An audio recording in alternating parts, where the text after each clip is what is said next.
Hey, I'm Alex, a 35 years old psychologist. I entered the clinic on Tuesday morning to the sound of the coffee machine humming its pleasing tune and the clock ticking like it's been stuck in a time loop. Walking to my office, I, the resident psychologist, had to navigate through the maze of people burdened with more emotional baggage than a cargo train could handle. Makes my job challenging but oh so rewarding, the perfect roller coaster, and I'm always the conductor. And then came Jake, a subdued, sad look, dragging his dad around like he's carrying the entire world on his poor shoulders. Hey, I need some help here. It's like a maze, and my dad needs to see the doc pronto, Jake said, his voice laced with worry, but trying to keep it cool. Sure thing, I replied, putting down my third cup of coffee. Follow me. As we walked, Jake kept thanking me like I was doing him a huge favor. Really appreciate this. Dad's been off his game, and I'm just trying to keep the ship from sinking, he said. You're doing good. It's not easy, but hey, you're not alone, I reassured him. He gave me a look, a mix of surprise and relief. It was clear he wasn't used to getting support. We got to the doc's office, and I assured him they were in good hands. Thanks, call me Alex, I said. Thanks, Alex, I owe you one. Let me buy you coffee sometime, Jake offered, scratching the back of his neck, looking a bit awkward. I laughed. Sure, but I warn you, I'm a tough critic when it comes to coffee. Challenge accepted, he grinned, and just like that, we hit it off. We started hanging out, first coffee, then movies, and the occasional dinner. It was easy with him, like I didn't have to try hard to be someone I'm not. Jake was all about keeping things real, no hairs about him. He worked in his family's laundry business, nothing glamorous, but he was proud of what they built. One thing led to another, and our casual meets turned into something more. Jake was a breath of fresh air, his straightforwardness, the way he'd call it as he saw it, no sugarcoating. It was refreshing, especially in my line of work, where everything's about reading between the lines. Alex, I've been thinking, Jake said one evening as we were closing down another burger joint. We're good together, like really good, I smirked, sipping on the last of my milkshake. Took you long enough to notice, he laughed, that easy, carefree sound. So what do you say you want to make this a regular thing? Jake, I thought you'd never ask. Yes, let's see where this train wreck goes, I teased, bumping his shoulder with mine. A year into dating Jake, things got pretty serious pretty fast. We were like two peas in a pod, dreaming big and laughing through it all. One chilly evening, wrapped up in layers, we were at our favorite spot in the city, a little bench overlooking the river. That's when Jake, in his no-nonsense way, popped the question. So, Alex, I've been thinking, he started, his breath forming little clouds in the cold air. How about we make this official? You, me, a couple of kids running around. I couldn't help but laugh. Kids, huh? You sure you can handle that? With you, I'd handle a zoo, he shot back with a grin. I took a moment, looking out at the water, the future suddenly feeling so real and close. Yes, Jake, let's dive into that zoo together. The decision to marry Jake was the easy part. Living it out, now that was going to be a challenge. We decided on a small, cozy wedding and started talking about our future, dreaming of a big family. Jake was on board, his dreams as big as mine. We settled in a rented apartment, squirreling away whatever we could for a down payment on a house. But not everything was smooth sailing. The real storm brewed with Jake's parents, especially his mom, Mrs. Peterson. The Petersons ran a laundry and dry cleaning business a stone's throw from their place. It was their pride and joy, a family affair through and through. After the wedding, Mrs. Peterson, with her usual flair for the dramatic, made an offer. Why don't you two move in with us, save some money, help out with the business? She suggested one evening, her tone suggesting it was more of an order than a suggestion. Jake and I exchanged looks. We'd already discussed this and knew where we stood. Thanks, Mrs. P, but we're good in our place. Plus, my job is on the other side of town. I tried to let her down easy. Nonsense. Alex, you can quit her job. We need her here in the family business. It's high time she started contributing. She pushed, her eyes locking onto mine like a hawk. I respect what you built with the laundry. Really, I do. But I'm a psychologist. I help people, too, in a different way. I can't just give that up, I explained. It was like talking to a brick wall. Mrs. Peterson's disapproval was palpable, her remarks getting sharper by the day. She couldn't understand why I wouldn't want to fold clothes for a living when I could be helping people sort through their mental and emotional laundry instead. Jake tried to mediate, but there was clear tension every time the topic came up. We loved each other, but the shadow of the family business loomed over us, testing us, pulling us in directions we didn't want to go. Life's got a funny way of throwing curveballs, and just when Jake and I thought we had things kind of sorted, his dad's health took a nosedive and then he passed away. It hit Jake like a ton of bricks. He was tight with his dad, and Mrs. Peterson, well, she was a wreck, clinging to Jake for every little thing. That's when the real test began. Jake came to me one evening, looking more serious than I'd seen him in a while. "Alex, babe, we've got to talk. It's about my mom," he started. I knew that tone. "What's up? Your mom okay?" I asked, taking a deep breath, bracing myself. "Not really. She's not doing great, and she's not handling it well. I'm worried about leaving her alone," he confessed. "You're thinking we should move in with her, aren't you?" I asked, already knowing the answer. Jake nodded, looking guilty. "I know it's a lot to ask, Alex. It's just, I don't see another way." The idea of living with Mrs. Peterson, with her constant digs, and that my way with a highway attitude, had me breaking out in hives. But I saw the desperation in Jake's eyes, and damn it, I loved the guy. "Look, Jake, I'm not going to lie. The thought of living with your mom gives me nightmares. But I get it. Family's family. We'll figure it out," I assured him, squeezing his hand. "Thanks, Alex. I promise we'll make it work," he said, relief washing over him. And so we moved in. Living with Mrs. Peterson was rough. She had an opinion on everything, from how I dressed to how I cooked. It was like walking on eggshells covered in landmines. One evening, after a particularly long day at the clinic followed by an even longer commute, I came home to find Mrs. Peterson in full critique mode. "That's not how you fold the towels, Alex. And dinner, well, I suppose it'll have to do," she remarked.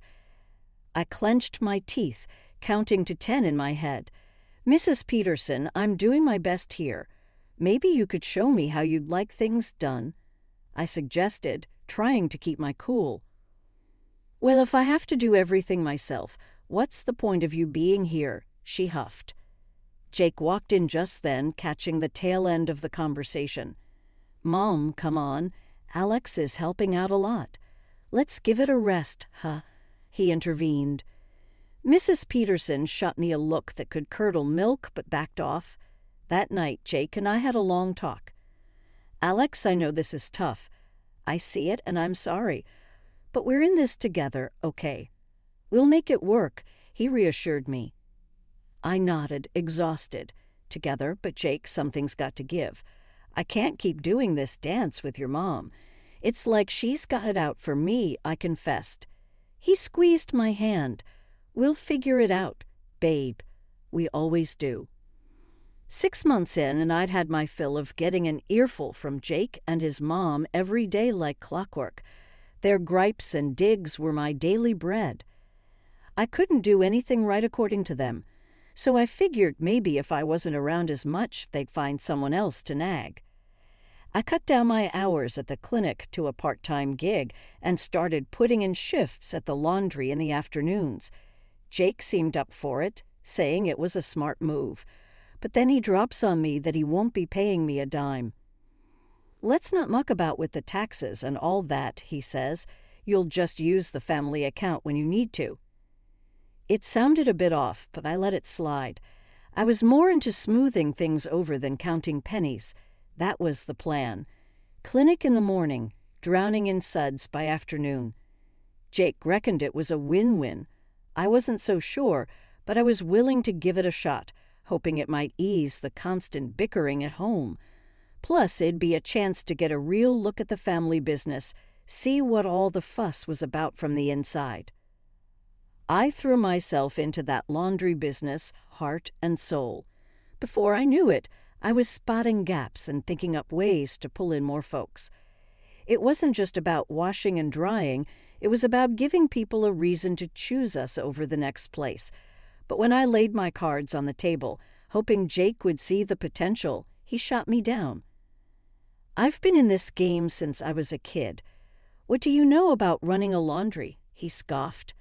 I was gutted, but worse, I started noticing the numbers weren't adding up. Fewer customers, more complaints. It was a sinking ship, and I wasn't about to go down without a fight.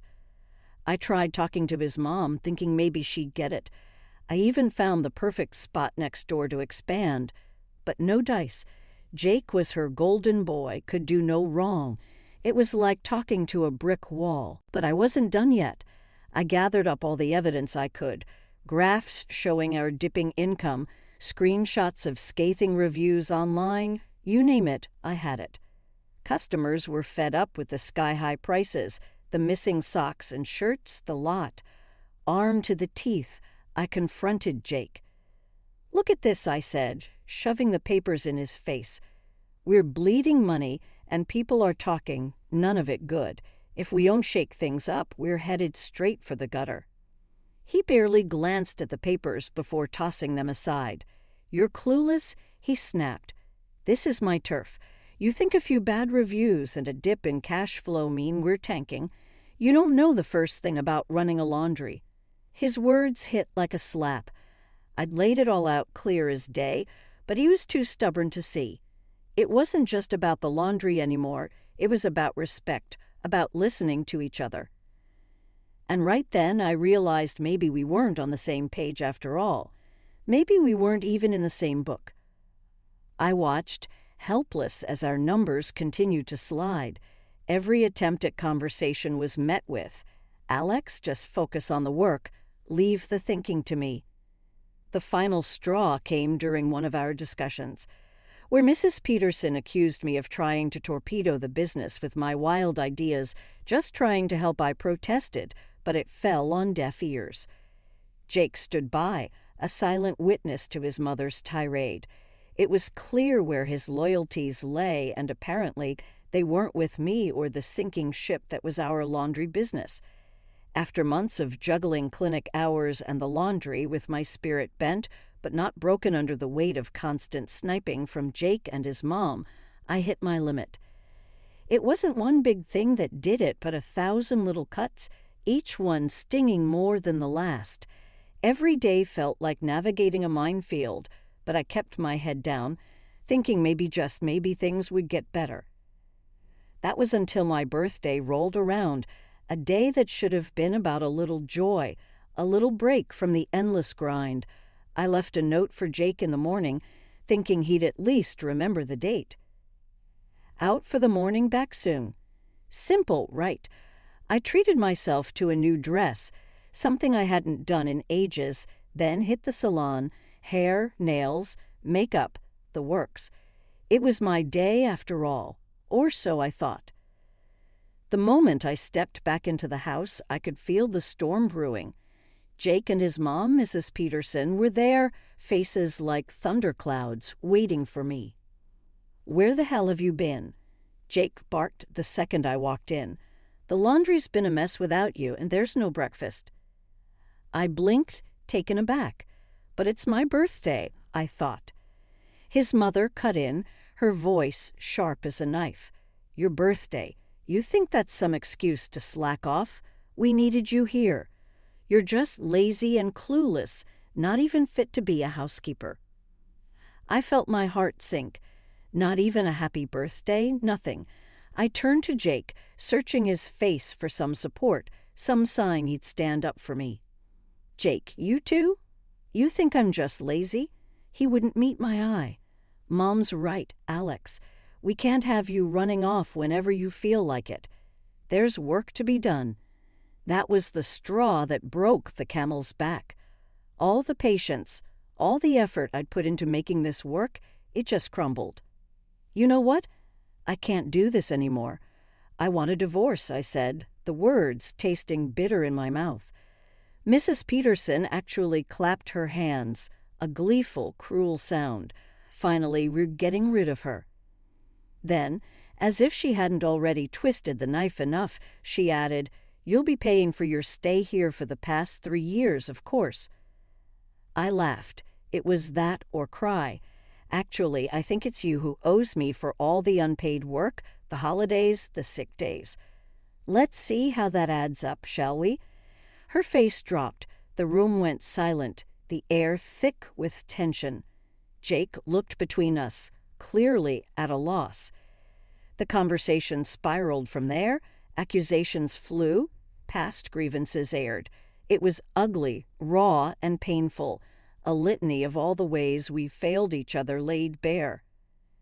I bent over backwards for this family, for this business, and this is the thanks I get, I said, my voice rising with each word.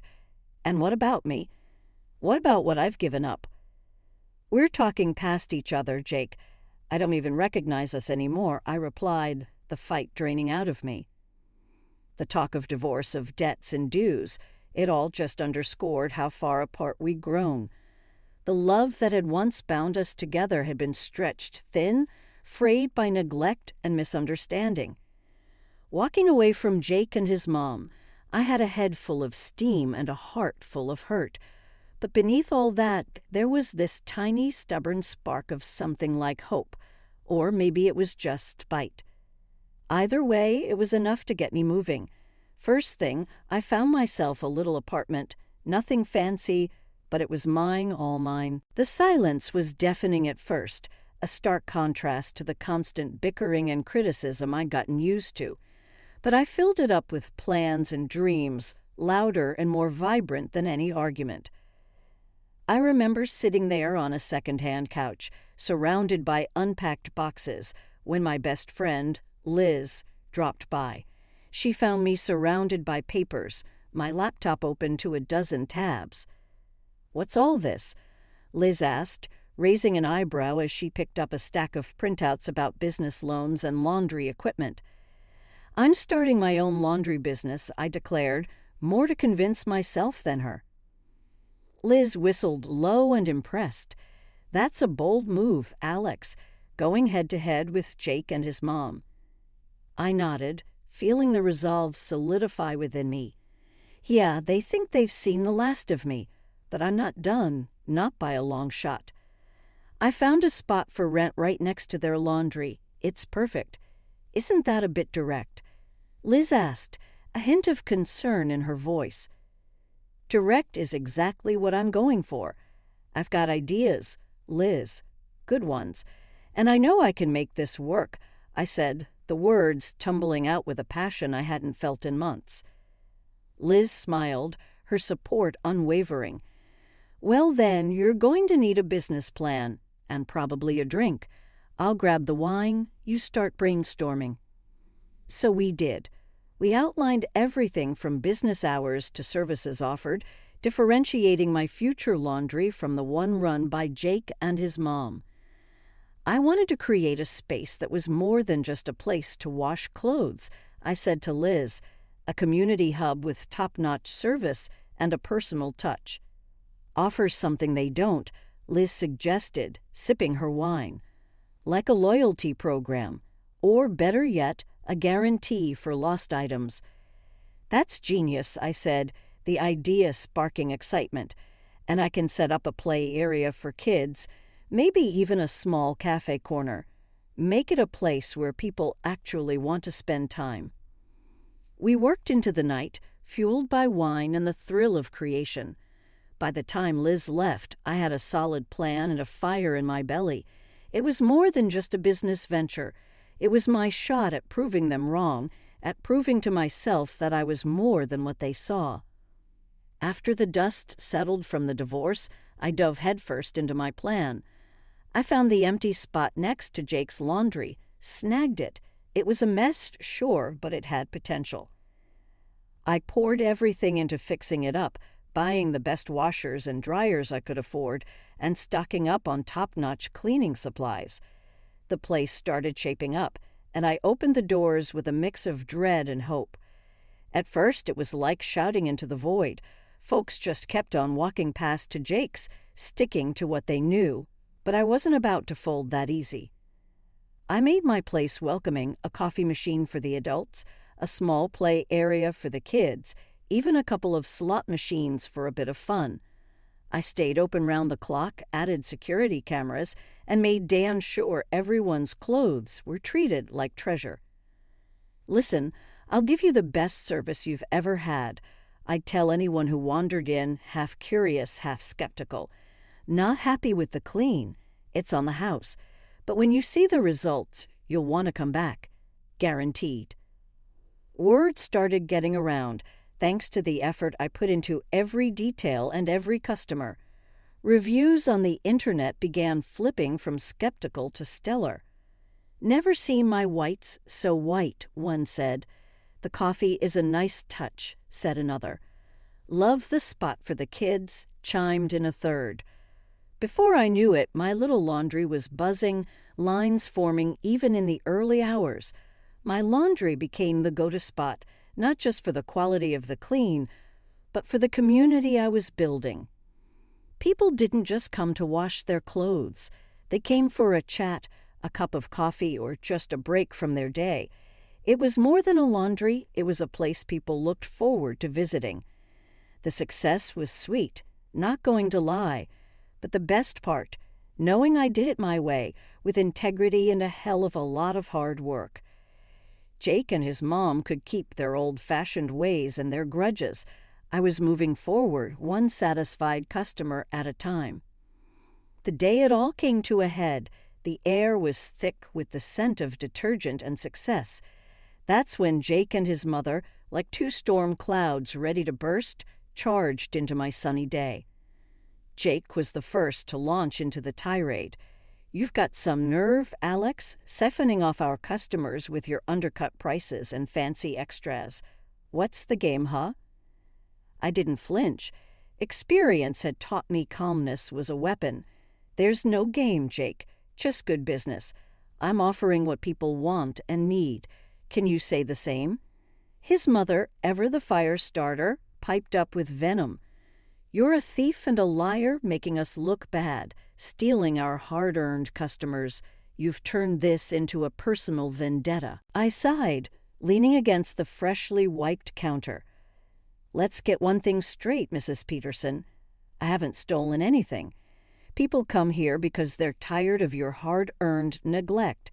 It's as simple as that."